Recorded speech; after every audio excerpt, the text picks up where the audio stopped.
Queridos hermanos, que hoy tengan un bendecido viernes 17 de enero 2025. Al escuchar la palabra de Dios, les invito que nos dispongamos de manera especial a acogerla con alegría, a acogerla con fe y sobre todo acogerla con mucha esperanza de que el Señor obre también en cada uno de nosotros así. La buena nueva está tomada del Evangelio según San Marcos, capítulo 2, desde el versículo 1 hasta el 12. Entró de nuevo en Cafarnaúm. Al poco tiempo había corrido la voz de que estaba en casa. Se agolparon tantos que ni siquiera ante la puerta había ya sitio, y él les anunciaba la palabra. Y le vienen a traer a un paralítico llevado entre 4.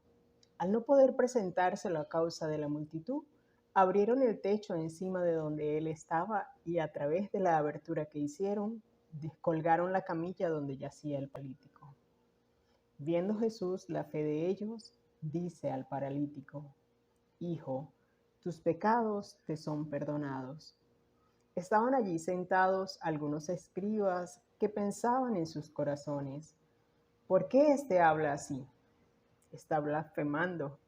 ¿Quién puede perdonar pecados sino Dios solo? Pero al instante, conociendo Jesús en su espíritu lo que ellos pensaban en su interior, les dice: ¿por qué piensan así en sus corazones? ¿Qué es más fácil decir al paralítico: tus pecados te son perdonados? O decir: levántate, toma tu camilla y anda.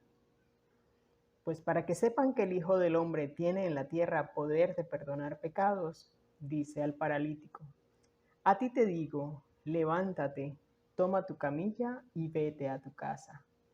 Se levantó al instante, tomando la camilla, salió a la vista de todos, de modo que quedaban todos asombrados y glorificaban a Dios diciendo: jamás vimos cosa parecida. Palabra del Señor. Gloria a ti, Señor Jesús. ¿Qué tal, mis hermanos? Humberto y Ana los saludamos en este día para compartir con ustedes la alegría de nutrirnos de la palabra de Dios.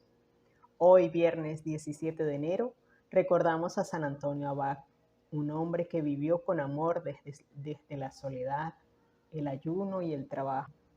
Antonio quedó huérfano a los 20 años, donó todos sus bienes a los pobres y se retiró al desierto, donde, escogiendo la vida del crecimiento espiritual y la oración, le tocó combatir muchas veces contra las tentaciones del demonio. Antonio hoy es conocido como Antonio Magno y es considerado el padre de los monasterios. ¿Por qué? Porque fue el pionero en constituir grupos de monjes bajo la guía de un padre espiritual para acompañar su consagración al servicio de Dios. También Antonio es considerado el santo protector de los animales domésticos y de trabajo, ya que tenía la capacidad de alejar serpientes, proteger a los animales de las enfermedades y el peligro. Buscando también nuestro crecimiento espiritual, pidamos la gracia divina para reflexionar en torno a la palabra que nos ha traído nuestro Señor Jesucristo, buscando que ella genere un cambio personal y comunitario. Me llama mucho la atención porque en casa es el lugar de acogida a todos. En la casa todos somos bien recibidos. Y el texto seguirá diciendo más adelante que se agolparon tantos que ni siquiera ante la puerta había ya sitio. Y él les anunciaba la palabra de Dios. En casa, Jesús le habla a una multitud, a una comunidad. En casa, Jesús abre las puertas para anunciar la palabra de Dios. El texto nos da pista muy interesante de cómo Jesús obra, dónde Jesús obra y con quiénes Jesús obra. Dice el texto más adelante, y le vienen a traer un paralítico llevado en 4. Llama muchísimo la atención esto, porque definitivamente Jesús se fija, Jesús es capaz de notar el interés, y más que el interés, la fe de aquellos que llevan a este hombre paralítico. La fe que les lleva a poner a este hombre frente a Jesús. Y eso a Jesús le llama poderosísimamente la atención.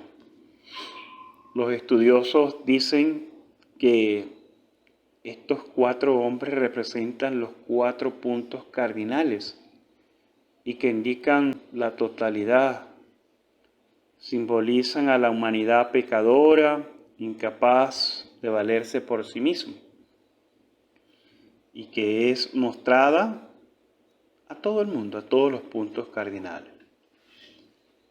La salvación es para todos, y por eso estos 4 llevan a este hombre, a este paralítico.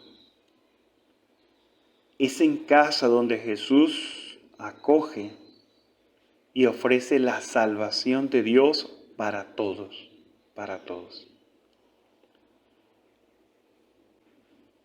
En el texto también aparecen lo que es el paralítico, que es un hombre que no habla, es un hombre que no hace peticiones.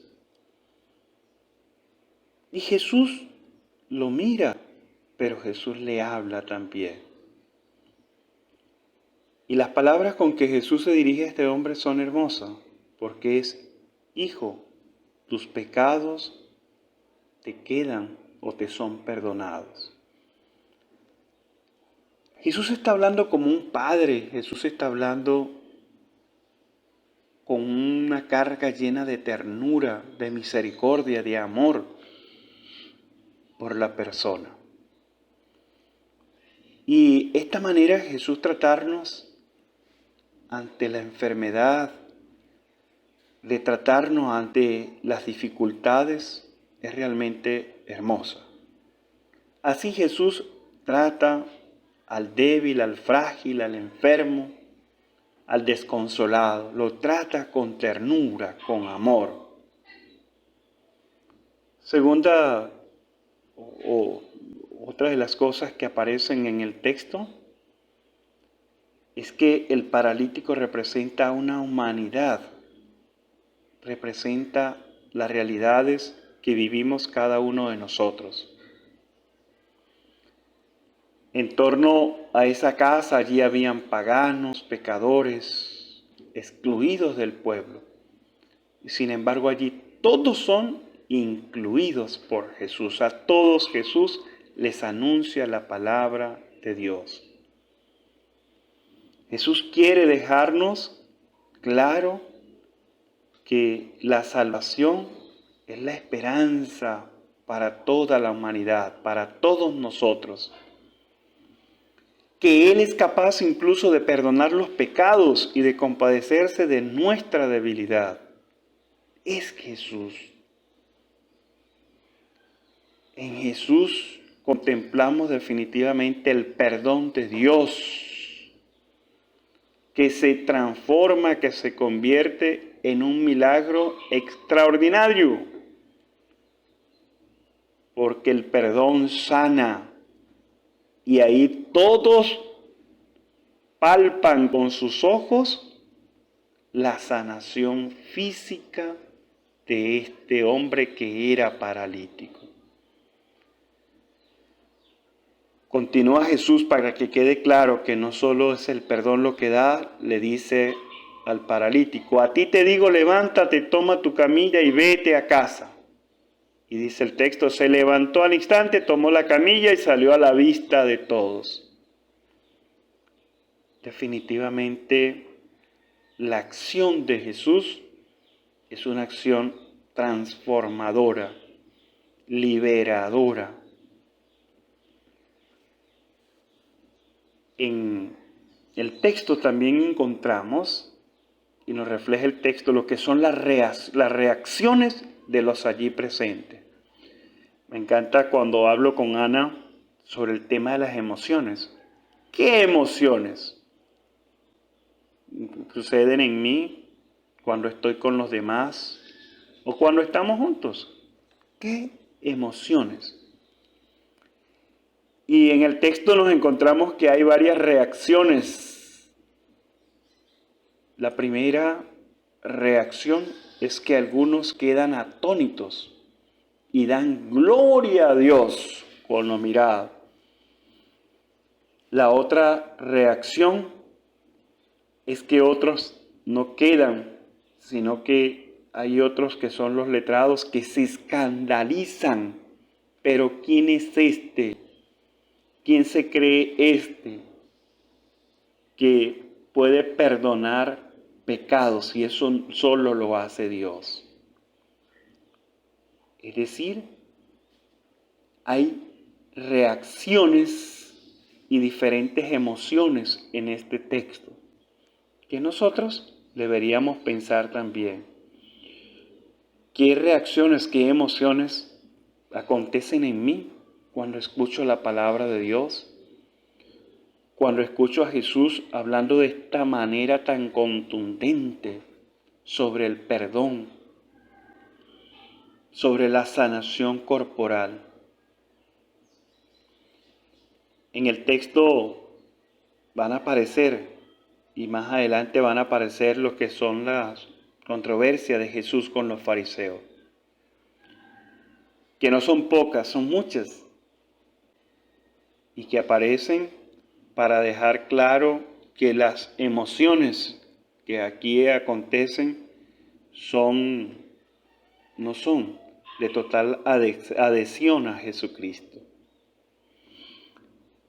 Lo primero que tendríamos nosotros que al leer este texto, tendríamos que aplicarlo es a la iniciativa nuestra, la iniciativa para nosotros preguntarnos, ¿a quiénes ayudamos nosotros? ¿A quiénes llevamos para que se encuentren con Jesús y le libere de su enfermedad, sea cual sea?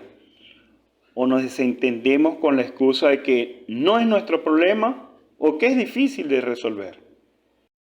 En sintonía con esta reflexión que acabas de hacer, también quiero resaltar lo importante que es poder ver en el texto que nos muestra Marcos, de que Jesús no solo sanó la enfermedad de esta persona que le trajeron, sino que Jesús inicia sanando sus pecados. Y es importante que nosotros podamos releer este texto las veces que sea necesario y que nos atrevamos a ponernos en primera persona, que nosotros seamos partícipes de esta situación que ocurrió, que nosotros nos veamos como el paralítico, reconocer que por nuestro pecado tenemos paralizadas las inmensas posibilidades humanas que Dios nos ha regalado, esos dones que de repente hemos guardado, hemos empolvado, hemos olvidado, hemos dejado de lado por alguna razón. Y especialmente ese don de poder amar, de poder transmitir sonrisa, transmitir alegría. Que también nosotros somos capaces de colocarnos en el puesto de esos 4 hombres que, aunque encontraron dificultades para llegar hasta Jesús, se arriesgan y son capaces de superar esas barreras que les hacen ser solidarios, que les hacen pensar en los demás, que les hacen pensar en este caso en esta persona que estaba paralítica. Que nos pongamos también en el lugar de los maestros de la ley, que a veces anteponemos nuestros criterios, que queremos pedirle a Dios que nos dé o que nos demuestre poder, más bien, que nos dé señales y que nosotros nos creemos dueños de esos favores que podemos darle a otras personas, de esa capacidad de poder servir, de esa capacidad de poder amar, olvidando que nosotros somos solamente mensajeros, mediadores. Nosotros estamos aquí para hacer llegar ese amor que Yahvé o que su Hijo Jesucristo quiere transmitir a la humanidad. También que seamos capaces de ponernos en el lugar del gentío anónimo que estaba allí, que acudía a Jesús, que no sabemos qué los motivaba para acercarse a Jesús, pero que no siempre ponen todo de su parte para entender lo que está ocurriendo, sino que están allí algunos por solo curiosidad. Y con todo esto, que este texto que nos ha mostrado Marcos, que este Evangelio de Jesús, nos ayude a reafirmar la confianza, que nosotros podamos entregarnos plenamente a Yahvé, nuestro Dios, y que seamos capaces de poner en sus manos también todas las situaciones que nos paralizan, poner en sus manos la capacidad de poder superar las barreras, las actitudes que tenemos frente al Evangelio, frente a esta palabra, para podernos fortalecer, para poder transformar actitudes y transformar nuestra vida. Invito, hermanos, a que en este día, pues, si podemos releer el texto, podamos hacer una oración desde allí, desde esta palabra que se nos ha presentado, que nosotros seamos capaces de comprometernos, que nuestra fe se note, que se note con gestos concretos de solidaridad, como lo hicieron aquellas 4 personas, con una creatividad increíble que supere las barreras que estamos viviendo en estos momentos históricos, en ese que estás viviendo tú, en ese que está viviendo Humberto, en ese que estoy viviendo, en ese que estamos viviendo todos. Que esta semana nosotros seamos capaces de terminar y de llegar el domingo a la gran celebración, pudiendo reconocer que somos capaces de superar barreras porque confiamos plenamente en Dios. Feliz y bendecido día para todos.